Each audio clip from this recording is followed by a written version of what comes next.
Ayan, so good morning sa inyong lahat mga ka-welder. Welcome po kayo muli sa aking YouTube channel. Ayan, so pasensya na kayo ng mga tilaukan ng ating mga manok, mga ka-welder ano. So ngayon mga ka-welder, panibagong araw, panibagong video na naman tayo mga ka-welder. Ngayon mga ka-welder, ang ipakikita ko sa inyo about naman sa pag-welding. Ayan, so magbi-video tayo about sa tutorial. Wow. Mga ka-welder. Sa pag-welding ng stainless sa bakal, kung paano pagdikitin ng hindi nabubutas ang checkered plate mga ka-welder. Ayan. So, maraming salamat muli mga ka-welder sa patuloy nyong pagsusuporta sa ating mga video. Ayan. So mga ka-welder, ayan, pa-request naman pala, pa-support naman ng PAR-TV mga ka-welder. Ayan. So, follow nyo naman po ako sa page PAR-TV mga ka-welder, at saka like and share nyo na rin mga ka-welder. Ayan, so ngayon pa lang mga ka-welder, nagpapasalamat na ako sa inyo. Thank you po sa inyong lahat mga ka-welder. Ayan. So, big shout out sa inyong lahat mga ka-welder. Ayan. So tara mga ka-welder, ipakikita ko na sa inyo ang ating gagawing pag-welding. Ayan mga ka-welder, mapapansin nyo, ayan, nakakawang yan. I-welding natin nang hindi ito mabubutas na checkered plate, no? Ayan, i-welding natin yan. So ipakikita ko sa inyo mga ka-welder. Ayan, kung paano mag-welding nang hindi nabubutas, paano mag-welding ng stainless sa bakal. Okay. Wow. So itong pala mga ka-welder, para kumpleto tayo, yung adjust ng ano, yun, pakita mo. Yung adjust ng welding natin na portable, ayan. 100 lang. 100. Sa stainless na, ayan, ang size nito ay, ano ba to? Ayan. 308. Ayan.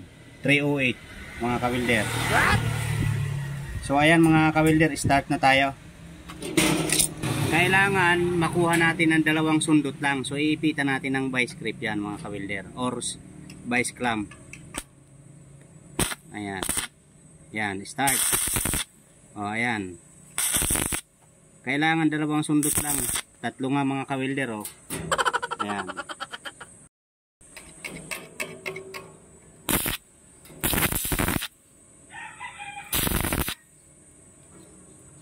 Ayan. So ayan mga ka-welder, talagang dikit na dikit yan. Ayan.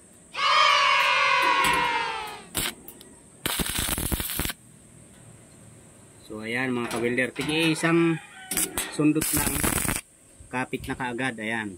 Wow. So ituloy na natin dito. Ayan. So ayan mga ka-welder, kakawang yan, o. Ayan, o. Ayan. Yes, kita naman, hindi pa nakakit yan, oh.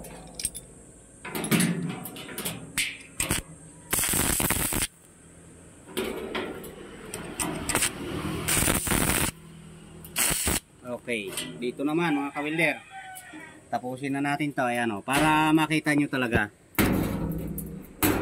Ayan.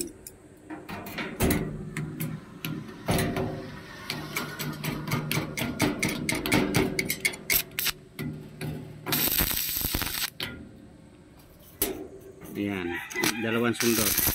Hindi kumapit ng isa.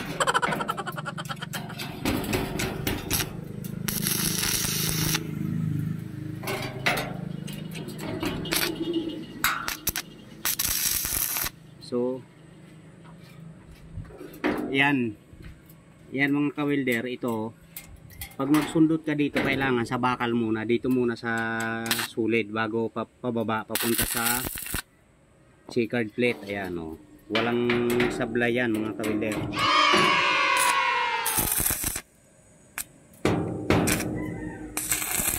So okay, so ito na lang mga ka-welder, o.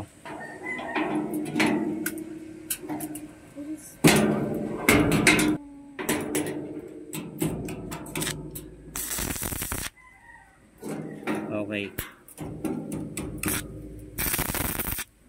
Yan, kitang-kita mga ka-welder. Wow. So bali dito mga ka-welder, mayroon ng welding ito papunta rito. Yan. So ibinidyo ko lang kasi matagal na hindi tayo nakakapag gawa ng ano, ng tutorial video mga ka-welder. So matagal na tayo gumawa na yan, taon na nakalipas. So nagpakita lang ulit tayo ngayon ng tutorial about sa pag-welding. So yan mga ka-welder, ang video ito ay para lamang sa mga beginners. Ayan, so maraming salamat mga kawilder. So ingat po kayo palagi. And thank you mga kawilder. Ayan, see you next video mga kawilder. So yan mga kawilder, ayan binaliktad natin, walang butas oh. Ayan.